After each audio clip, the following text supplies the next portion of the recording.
사람의 힘으로는 고칠 수 없는 악성 피부 질병에 걸린 나만 장군이 노예로 붙잡혀 왔던 이스라엘의 한 소녀의 말을 듣고 드디어 왕의 허락을 득한 이후에 사마리아에 있는 선지자를 만나기 위해 왔습니다. 아람 왕의 서신을 들고 이스라엘의 왕을 만났지요. 그때 북이스라엘의 왕 여호람은 하나님을 보지 못했습니다. 여호와 하나님을 보지 못하고 오히려 이 상황을 정치적으로만 보고서 절망 가운데 놓였습니다. 우리보다 전쟁 군사력에 있어서 한 수 위인 아람이 전쟁을 일으킨다면 우리는 큰일 났다 이렇게 여긴 거죠. 이러한 이스라엘의 왕 여호람은 현재 눈앞에 놓인 상황을 하나님의 시선으로 보지 못한 안타까움을 가지고 있었습니다. 오직 정치적인 시선으로 보니까 이 상황은 큰일 났다. 이 상황을 어떻게 이겨내야 되는가 절망스러운 상황으로만 여기고 있었죠. 이때 이 사실을 알게 된 엘리사가 이제 여호람 왕에게 사람을 보내서 하나님의 뜻을 전달을 합니다. 자, 5장 8절 보실까요? 함께 읽습니다. 시작. 하나님의 사람 엘리사가 이스라엘 왕이 자기의 옷을 찢었다 함을 듣고 왕에게 보내어 이르되 왕이 어찌하여 옷을 찢었나이까? 그 사람을 내게로 오게 하소서. 그가 이스라엘 중에 선지자가 있는 줄을 알리이다 하니라. 자, 왕이 옷을 찢었다 하는 것, 이것은 왕이 정말 절망에, 완전한 절망에 빠졌다는 의미가 됩니다. 왕이 절망하니까 그 소문이 빨리 퍼지게 되죠. 그러니 백성들도 우왕좌왕 할 수밖에 없는 겁니다. 이런 소식을 들은 엘리야가 이제 왕에게 사람을 보내서 말을 전하는데 그 첫 번째 말이 이겁니다. 왕이 어찌하여 옷을 찢었나이까? 여러분, 이 표현은 어떻게 보면 엘리사 선지자가 이스라엘 왕을 좀 책망하는 듯한 뉘앙스의 표현이라고 볼 수 있습니다. 다시 정리하면 이스라엘에는 여호와 하나님이 계신데, 살아있는 하나님이 계신데 왜 그 하나님 앞에 나아가 묻지 않고 절망에 빠져 있습니까? 이런 책망이 되는 거죠. 근데 여러분, 사실 이런 책망은 오늘 우리에게도 동일하게 적용되는 책망일 수도 있습니다. 왜냐하면 우리가 인생을 살다가 보면 이런저런 상황과 형편 때문에 분노하기도 하지만 또 절망에 빠지기도 하죠. 냉정하게 보면요, 하나님을 믿는다 하는 우리가 절망에 빠진다는 것은요, 하나님을 초라하게 만드는 행위이기도 합니다. 하나님을 믿는다 하는 우리가 낙심에 빠져서 허우적대고 있는 모습은 어떻게 보면 하나님을 무능력한 신으로 만드는 것과 별반 다를 것이 없기 때문에 그렇습니다. 그래서 우리의 신앙을 우리가 정말 냉정하게 바라보면 어떻게 보면 우리는 절망할 자격이 없어요. 낙심에 빠져서 허우적댈 자격이 없어요. 왜요? 전능하신 하나님이 우리의 아버지니까. 그러니까 우리는 전능하신 하나님, 나의 아버지 하나님, 이것을 그냥 찬송과 가사로만 이해하고 머릿속에 어떤 이론적으로만 이해하니까 절망스러운 상황에 놓여 있을 때 그런 하나님을 나의 힘으로 삼을 만한 실력이 없는 거예요. 그 실력을 쌓기 위해서 인생이라는 세파가 필요한 거죠. 여호람 왕이 지금 그런 실력이 못 됐던 겁니다. 그래서 절망에 빠져 있을 때 엘리사 선지자가 이런 표현으로 사실은 책망하는 거죠. 이스라엘의 하나님이 죽은 신이 아니라 살아있는 신인데 아람 왕의 장군이 온 것으로 인해서 왜 낙심하고 절망에 빠져 있습니까?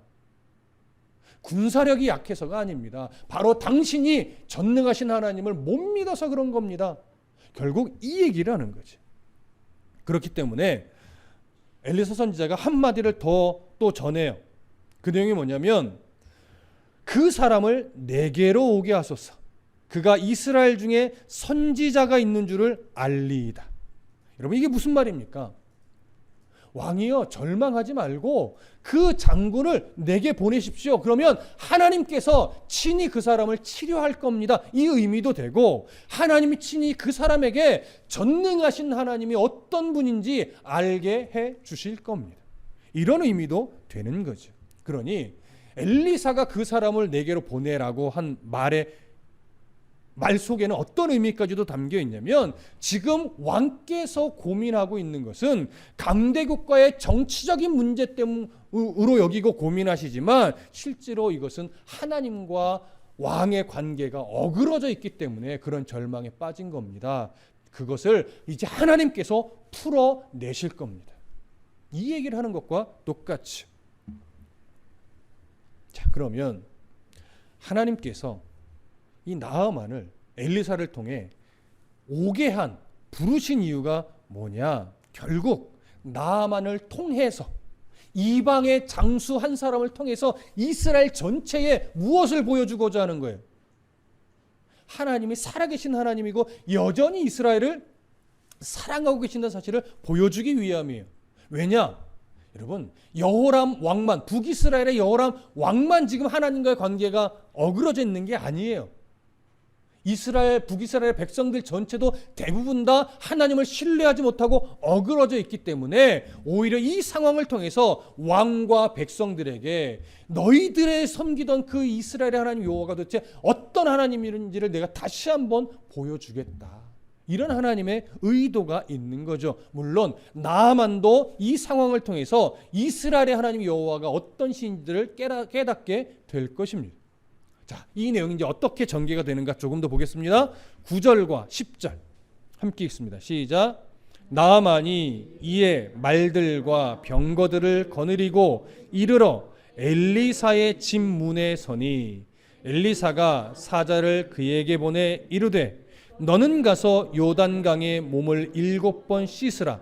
네 살이 회복되어 깨끗하리라 하는지라. 이스라엘의 왕을 만났던 나아만 장군은 이제 이스라엘 왕이 이제 엘리사 선지자에게 이제 이렇게 가십시오. 거기서 하나님께서 은혜를 베풀어 주실 겁니다. 이 얘기를 했겠죠. 그래서 자신의 부하들과 또 따르는 병거, 그다음에 가지고 어떤 어마어마한 예물들을 다 가지고 엘리사의 집까지 갑니다. 자, 그 엘리사의 집 문 앞에 이르렀을 때에 나아만 장군이 말에서 내렸을까요? 안 내렸을까요? 내리지 않았을 가능성이 많습니다.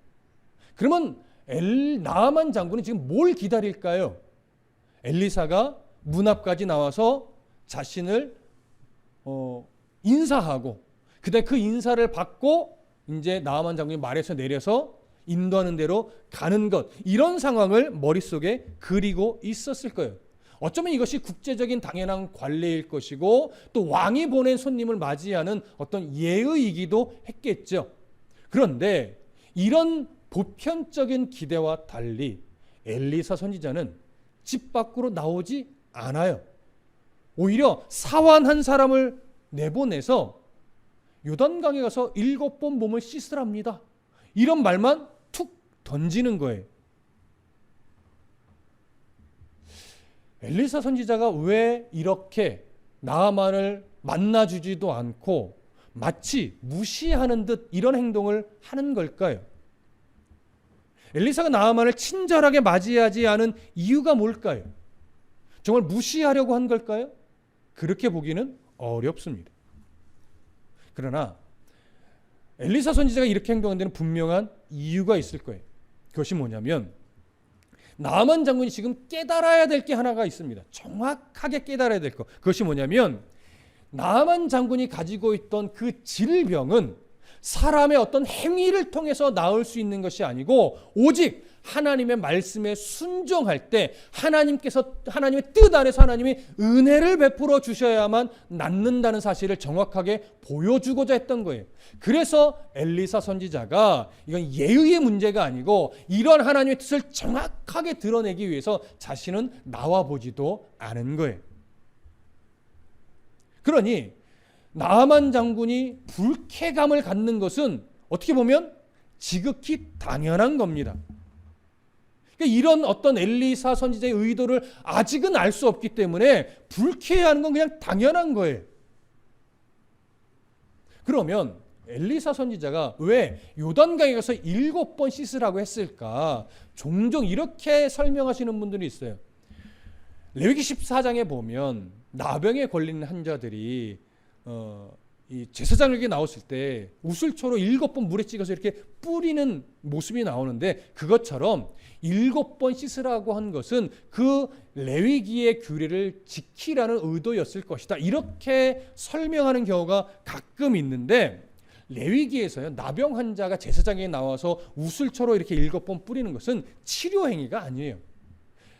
나병이 나았음을 확인하는 과정에서 이제 제사장이 그것을 확인하고 그가 정결하게 되었음을 공포하기 위해서 그런 제의적 행위로 우슬초에 물을 찍어서 7번 뿌리게 되어 있습니다. 그러니까 치료의 목적이 아니라 병이 나았음을 확인하는 그러한 절차였어요. 그렇기 때문에 지금 나아만 장군에게 요단강에 가서 7번 씻으라라고 하는 것은 어떻게 보면 사실은 치료를 위해서 씻으라고 그러는 것이 아니에요. 목적 자체가 치료가 아니라 뭘까요? 순종이. 목적 자체가 7번 씻지 않아도요, 하나님이 뜻을 들면 얼마든지 그 자리에서도 깨끗하게 하지요. 그렇기 때문에 7번 씻으라고 한 것은 치료가 목적이 아니라 순종이 목적이다. 그리고 또 왜 굳이 7번입니까? 라고 묻는 분들이 가끔 있는데, 7번이라는 숫자에 크게 의미는 없지만 당시 완전수로 여겨지던 숫자였기 때문에 보편적으로 7이라는 숫자는 그냥 자연스럽게 사용되어지는 그런 숫자예요. 그래서 지금 엘리사 선지자는 그런 의도를 가지고 사환에게 보내서 하나님께서 요단강에가 7번 씻으라고 합니다. 그러면 낫는다고 합니다. 너무나 쉬운 요구를 했습니다. 자, 그러면 너무나 간단하잖아요. 7번 씻으면 돼요. 그런데 나아만 장군은 그것을 그 순수함 그대로 받아들이질 못합니다. 11절 볼까요? 함께 읽습니다. 시작. 나아만이 노하여 물러가며 이르되 내 생각에는 그가 내게로 나와서서 그의 하나님 여호와의 이름을 부르고 그의 손을 그 부위에 흔들어 나병을 고칠까 하였도다.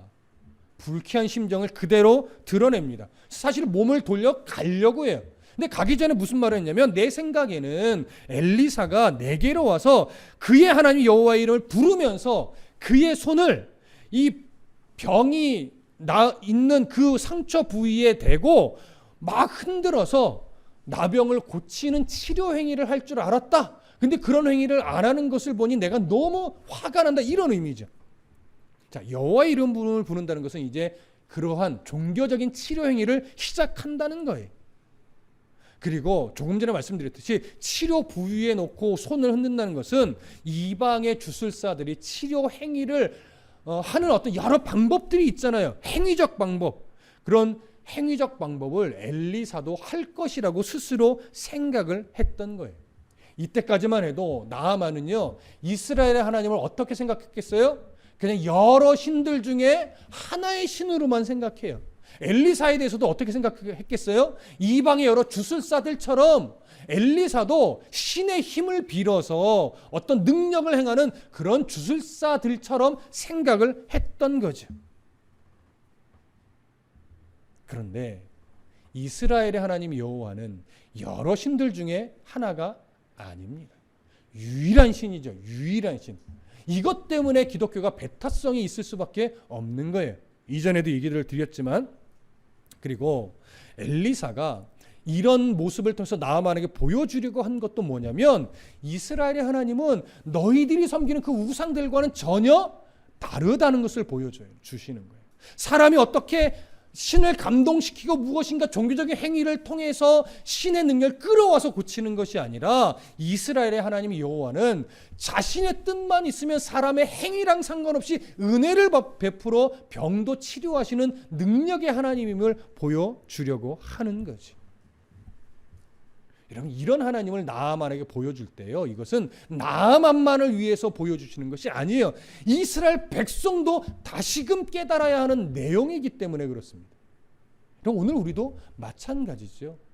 하나님을 믿는다고 하나님을 내 인생의 소망으로 삼는다라고 말하지만, 우리는 그 하나님을 정말로 전능하신 하나님으로 머리로만 생각하고 삶으로는 잘 인정하지 못하는 흔적들이 많습니다. 그런 것들이 많이 부서져야 돼요. 정말로 하나님이 전능하신 하나님으로서 내 인생을 뭐 하고 계신다? 다듬어 내시고 훈련해 가시고 그래서 성숙하게 만들어 가고 계시기 때문에 내 인생의 어려운 과정들은 그 훈련의 일부분일 뿐이지 그것 때문에 내가 하나님을 함부로 판단하고 그런 하나님을 신뢰하지 못하고 자꾸 내 방법을 사용한다면 그것은 하나님을 참 우스운 하나님으로 하나님을 저런 다른 종교라 불리는 것들이 섬기는 그러한 우상들의 하나로 전락시키는 거라는 거 우리 꼭 기억하셔야 돼요. 우리가 섬기는 하나님, 우리가 믿는 하나님은요 여타 다른 신들과는 아예 차원 자체가 다르다는 걸 아셔야 되고 어쩔 수 없이 종교라고 하는 분류 안에 있지만 기독교는 종교일 수가 없어요. 만물의 시작이 하나님으로부터 시작됐고 만물의 역사가 하나님으로부터 이끌어져 왔고 그 역사는 여전히 하나님께서 이끄는 방향 속에서 흘러가는 것인데 어떻게 기독교가 하나의 종교로 분리될 수 있겠습니까? 그냥 삶이죠. 그냥 시작이며 끝이죠. 그냥 전부예요. 그것을 세상이 이해할 수 없기 때문에 우리가 그걸 가지고 피켓을 만들고 외치거나 그러진 않는 겁니다. 하지만 우리마저도 기독교를 그냥 여러 종교 중에 하나로 생각한다면 이건 큰일인 거죠. 이스라엘은 지금 그런 큰 오류에 빠져 있었어요. 그것을 나아만 장군의 이 일을 통해서 다시 한번 하나님은 엘리사를 통해 일깨우시는 거예요. 무슨 말씀인지 이해되시죠? 자, 그렇게 해서 나아만은 그런 어떤 자신의 생각으로 이스라엘의 신을 생각하고 있고 자신의 경험 안에서 엘리사를 그런 유의 한 사람으로 생각을 했던 거예요. 그래서 자신이 기대하던 어떤 행위를 하지 않으니까 거기서 실망해 버리는 거죠. 그러면서 나아만이 또 한마디를 합니다. 12절에 이렇게 말하죠. 함께 읽겠습니다. 시작. 다메섹강 아바나와 바르발은 이스라엘 모든 강물보다 낫지 아니하냐? 내가 거기서 몸을 씻으면 깨끗하게 되지 아니하랴 하고 몸을 돌려 분노하며 떠나니. 쉽게 얘기하면 우리 동네 강물이 훨씬 더 깨끗하고 좋다는 거예요. 이 더러운 이 물에서 씻느니 차라리 우리 고향 가서 내가 우리 동네 물로 씻겠다 이 얘기죠. 아까도 말씀드렸듯이 요단강에서 씻으라는 것이 치료의 목적이면 나아만 장군의 말이 맞을 수도 있어요. 근데 이것은 치료의 목적이 아니라 뭐가 목적이에요? 순종함이 목적이에요. 실제로 요단강은요 연중 미지근하고 깊고 서서히 흐르고 혼탁해서 진흙색을 쪘대요. 그러니까 요단 강물 자체는 별로 깨끗하지 않았다는 얘기예요. 하지만 다메섹의 강들은요 맑고 깨끗하고 차가워서 황금의 강이라고 불릴 만큼 아주 좋은 수질을 자랑했었다고 합니다. 그러니 나아만의 말이 표면적으로는 틀리지 않는 거예요. 하지만 하나님의 이 요구가 순종을 목적으로 하는 것을 안다면 이렇게 반응할 수 없겠죠. 하지만 아직은 나아만은 그런 하나님의 의도를 모릅니다. 그러니 분노하며 이렇게 말하는 것은 당연한 반응일 거예요. 진짜 몸을 돌려 돌아가려고 했습니다. 근데 그때 그의 발을 붙잡은 자들이 나타나죠. 그것이 그의 종들이에요. 13절 볼까요? 13절 함께 읽습니다. 시작. 그의 종들이 나와서 말하여 이르되 내 아버지여 선지자가 당신에게 큰 일을 행하라 말하였다면 행하지 아니하였으리이까 하물며 당신에게 이르기를 씻어 깨끗하게 하라 함이리이까 하니. 자, 이 종들이 나아만을 향해서 뭐라고 불러요? 아버지여라고 불러요. 이것이 굉장히 높이는 표현이라고도 말을 하지만 나아만 장군이 인격적으로는 매우 훌륭했던 인물로 여겨져요. 보편적으로 그렇게 많이 봐요. 그래서 나아만이 이 자기네 종들을 얼마나 아끼고 귀하게 여겼었는지 나아만 장군의 종들이 나아만을 향해서 지금 아버지여 이렇게 높이고 있습니다. 그러면서 나아만이 미처 보지 못했던 놓친 부분을 지적을 해줘요. 그것이 뭐라고 하냐면 엘리사 선지자가 정말 어려운 것을 요구했다면 그것을 하지 않았겠습니까? 그런데 별로 어렵지 않은 요구를 하는데 그거 못할 이유가 뭐가 있습니까? 왜 그것 때문에 기분 나빠서 그냥 획 가시려고 합니까? 이 얘기를 하는 거죠. 순간 감정에 치우쳐서 분노하고 가려고 했지만 나아만 장군은요, 자신의 종들의 말도 귀담아 들을 줄 아는 인격을 가지고 있었던 것으로 여겨져요. 그래서 이 종들의 말을 건방지다 여기지 않고 새겨 들었던 거죠.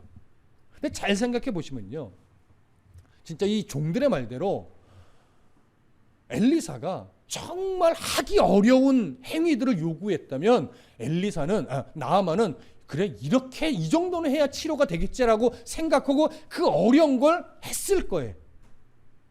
이것은 뭘 의미하냐면 나아만 장군도 지금까지 수많은 이런저런 종교적 행위부터 의술까지 다 해봤지만 낫지 못했거든요. 그러니까 자신의 병이 얼마나 심각한지 아는 거예요. 정말 심각하다고 여기니까 종교적 행위도 어려워야만 나을 수 있다라고 생각하는 오류에 빠진 거예요. 그러니까 신도 이것을 쉽게 고칠 수 없다라고 생각을 하는 거죠. 근데 하나님 앞에서는 그건 병도 아니죠. 하나님은 윙크 한 번만 해도 낫는 거예요. 이걸 알 수가 없죠. 왜? 이방의 신들은 신이 아니니까. 그 주술사들은 이 심각한 병이면 그러니까 병이 심각하면 심각할수록 어떻게 돼요? 돈도 많이 끌어들여야 되니까 온갖 어려운 것들을 요구하고 자식도 막 화려하게 뭔가를 퍼포먼스를 하고, 그래서 뭔가 있어 보여야 되는 거예요. 그럼 아시죠? 무당들도 구술할 때 액수에 따라 이게 행위들이 달라지는 거. 어려운 병일수록 좋아하는 거예요. 왜? 그래야 더 퍼포먼스를 화려하게 하고, 화려하면 화려할수록 돈을 많이 받을 수 있거든요. 여러분, 100만 원짜리 굿과 200만 원짜리 굿, 500만 원짜리 굿은 차원이 달라요. 하지만 우리 하나님은요, 그런 걸로 차별하는 하나님이 아니에요. 사람의 열심 때문에 뭔가를 해주고 안 해주고 이런 하나님도 아니고요, 헌금을 많이 하느냐 적게 하느냐에 따라서 하나님 뭔가를 해주고 안 해주고 이런 하나님이 아니다라고 하는 거예요. 하나님이 왜 두 과부의 두 렙돈을 기뻐하셨습니까? 저 많은 부자들이 많이 낸 부자들보다 이 과부의 두 렙돈이 가장 크다라고 말했습니까? 액수의 문제가 아니라 중심의 문제라고 하는 것이죠. 어떤 중심과 어떤 태도로 드리느냐가 하나님의 시선에서 가장 중요하다는 거예요. 액수의 문제, 열심의 문제 아니다라고 하는 거죠. 그러니까 열심의 문제, 액수의 문제, 크기의 문제는 항상 이방신적인 이해예요.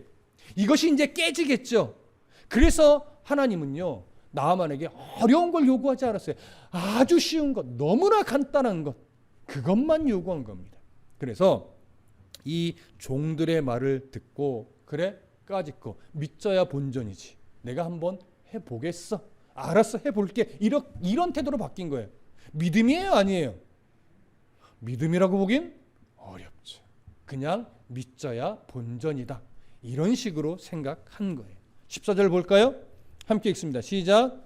나아만이 이에 내려가서 하나님의 사람의 말대로 요단강에 7번 몸을 잠그니 그의 살이 어린아이의 살같이 회복되어 깨끗하게 되었더라. 나아만 장군이 엘리사의 말대로 순종하여 요단강에 가서 7번 몸을 씻었을 때 놀라운 기적이 일어났어요. 그의 피부가 어린아이의 살같이 희고 깨끗하게 되었어요. 그래서 잘 보시면 나아만 장군이 치료되는 과정을 세밀하게 설명합니까? 아주 간단하게 설명합니까? 아주 간단하게 설명해요. 이것을 만약에 영화로 만들었으면 첫 번째 몸을 담궜을 때, 두 번째 담겼을 때 이런 것에 슬로우 모션을 걸어서 뭔가 굉장히 드라마틱하게 표현했을 거예요. 근데 성경은 전혀 드라마틱함이 없어요. 그냥 씻었더니 나았다, 이게 끝인 거예요. 말하자면 성경은 어떻게 치료되었는가에 관심이 없습니다. 예, 그건 중요한 것이 아니니까. 하나님 앞에서 그 치료는요, 아무것도 아니에요. 일도 아니에요. 그러나 성경이 관심을 갖고 있는 건 뭐예요? 치료를 통해 나아만 장군이 무엇을 느꼈는가, 그리고 어떻게 반응을 했는가, 여기에 관심이 있어요. 성경은 치료에 관심이 없어요. 너무나 쉬운 일이기 때문에. 자, 악성 피부 질병이 치료되지 않아 고통 중에 있던 나아만이 종들의 설득에 마음을 바꿔서 요단강으로 가 7번 몸을 씻었습니다. 그랬더니 정말 그의 살이 어린아이의 살과 같이 깨끗하게 회복되었습니다. 여기서 중요한 건 하나님의 사람의 말대로라는 표현하고 회복되어 깨끗하게 되었더라, 이 두 가지 표현이 중요하죠. 분명 7번째 몸을 담글 때까지는 아무런 변화도 없었을 거예요. 왜냐하면 이것은 치료가 목적이 아니기 때문에. 담그는 횟수도 별로 중요하지 않았어요. 그러니까 7번째 몸을 담글 때까지는 아무런 변화도 없을 건데, 몸을 담궜다가 나올 때 어느 순간 보니까 그의 살이 이미 깨끗하게 되어 있었던 거죠. 여기서 나아만에게 칭찬할 것은 한 가지 있죠. 뭘까요? 6번째 몸을 담궜다가 나왔는데도 아무런 변화가 없을 때 에이 뭐야 하고 몸을 돌려 돌아가지 않고 그래도 7번까지 몸을 담갔다가 뺐다라고 하는 이것 하나가 그에게 칭찬할 일이에요. 근데 대단한 일인가요? 별로 대단하지는 않아요. 대단한 일로 여길 수는 없습니다. 그런데 놀라운 게 있어요. 그 대단하지 않은 그 별것 아닌 순종을 하나님은 참으로 기뻐하신다는 거예요. 여러분 아셔야 돼요. 우리가 오전에 이 바울 선지자의 결심을 봤지만 어떻게 보면 그건 좀 대단한 결심 같아요. 우리 입장에서. 그런데 하나님은 그런 대단한 결심만 기뻐하실까요? 아니에요. 하나님 모든 사람의 그런 대단한 목숨을 걸고 각오하는 그러한 결단을 다 요구하지 않아요. 보편적으로는요, 그러한 결심을 하지도 못합니다. 보편적으로는. 근데 보편적으로 하는 순종은 뭐예요?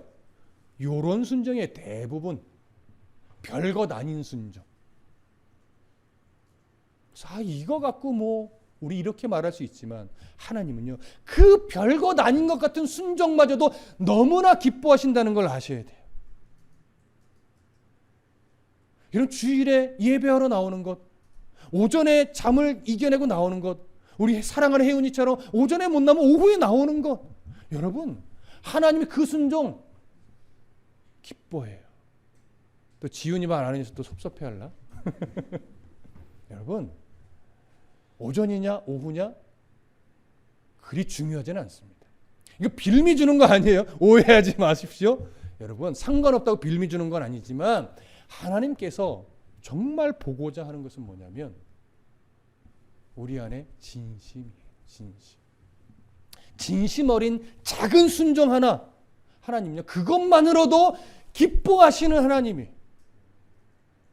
우리가 그걸 놓칠 때가 많아요. 하나님 뭔가 정말 뜨거운 열심을 낼 때 하나님이 막 크게 기뻐할 것처럼 우리는 생각하지만요, 그 별것 아닌 작은 순종들이 모일 때 어느 순간 우리가 조금 더 큰 순종도 할 수 있는 건데, 그 작은 순종을 가볍게 여기면요 큰 순종 못해요.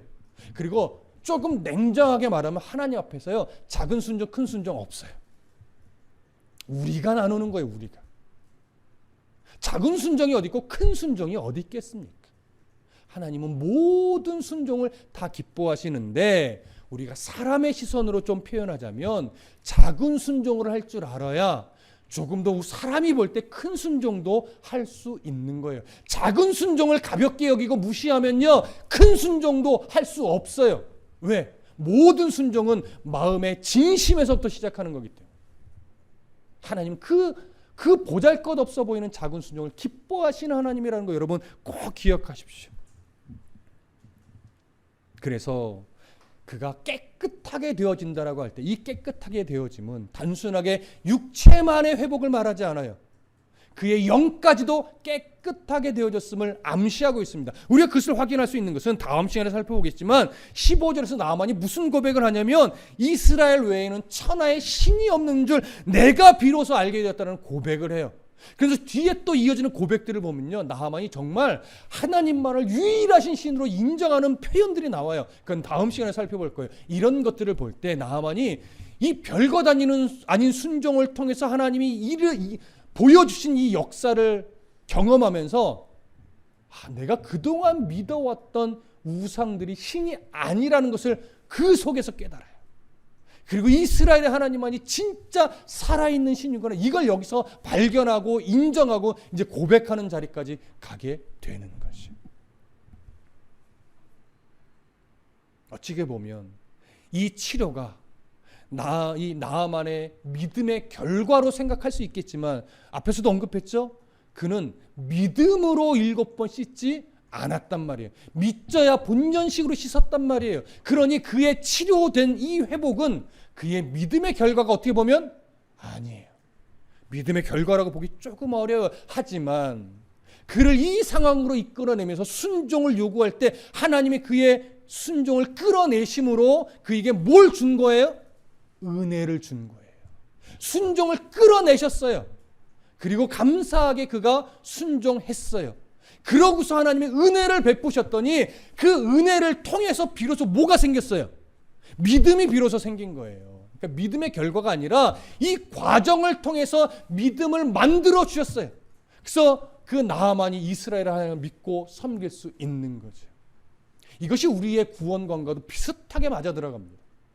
얼핏 보면 우리가 믿은 것처럼 보이지만 깊이 보면 하나님 우리를 믿도록 만드셨죠. 예수 그리스도를 주로 고백하게 만드셨죠. 그것과 똑같은 거예요. 내가 고백했지만 사실은 하나님이 내게 은혜를 주셔서 고백하게 섭리해 주신 거란 말이죠. 나만이 이런 은혜를 입었고 오늘 우리도 그런 은혜를 입어 구원의 백성이 되었다는 것 꼭 기억하시기 바랍니다. 여러분, 이방의 장수도 하나님을 모르고 일평생 우상을 섬기며 칼을 믿고 살아왔던 이방의 한 장수도 하나님의 은혜를 경험하니까 하나님을 유일한 신으로 인정할 수 있는 그런 은혜의 사람이 되었습니다. 그러니 당시 이스라엘 왕이나 이스라엘 백성도 지금 나아만처럼 하나님 앞에 다시 회복의 길을 걸을 수 있는 기회가 주어진 거예요. 이들이 빨리 그 기회를 잡아야 되겠죠. 그리고 이 열왕기 하에 수신자였던 포로 시대의 이스라엘 백성들도 하나님을 원망하고 왜 우리가 이런 절망스러운 상황 속에 살아야 되는가? 왜 나는 이렇게 노예의 삶을 지금까지 살아야 되는가? 그러면서 이스라엘 하나님을 의심했겠지만 이런 말씀들의 의미를 깊이 깨닫게 된다면 그 포로의 삶을 살면서도 전능하신 하나님을 인정하고 그 하나님의 은혜로 살아가는 법을 배울 때 그는 그곳에서도 절망이 아닌 소망의 삶을 그들도 살아갈 수 있는 겁니다. 동일하게 이 하나님의 역사는 오늘 우리에게도 있다는 사실을 분명하게 아셔야 돼요. 이걸 이제 머리로 아는 수준에서 가슴까지 끌어내린다면 여러분, 우리의 인생 속에 절망스러운 상황은 생길 수 있으나 우리가 절망하는 인생이 될 수는 없다는 거 기억하십시오. 우리들의 사전에 절망이란 단어를 지우셔야 돼요. 우리들의 인생의 사전에 낙심이라는 단어를 지우셔야 돼요. 이유는 하나예요. 전능하신 하나님이 내 아버지니까. 전능하신 창조주 하나님이 우리의 아버지시니까 이걸 말로만 믿는 사람은 여전히 절망이란 단어, 낙심이라는 단어, 실망이라는 단어를 끌어안고 살아가겠지만 이걸 가슴으로 고백하게 되는 그 순간 점차 우리들의 인생에 절망이라는 단어가 지워질 거예요. 낙심이라는 단어가 지워질 거예요. 그럼 어떤 상황 속에서도 우리는 소망 중에 살아가는 인생이 됩니다. 그러니 여러분, 소망 중에 살아가고 싶으십니까?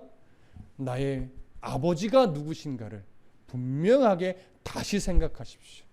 그러면 내가 절망스러운 삶을 살아갈 자격이 없는 자구나, 내가 낙심에 빠져 살 자격이 없는 자구나, 이걸 인정하게 될 것이고, 절망 중에도 하나님을 발견하며 그 하나님과 동행하는 정말 건강한 믿음의 성도, 소망 중에 살아가는 성도, 하나님 나라의 소망을 가지고 대망하며 기쁨으로 살아가는 성도가 될 것을 분명하게 확신합니다.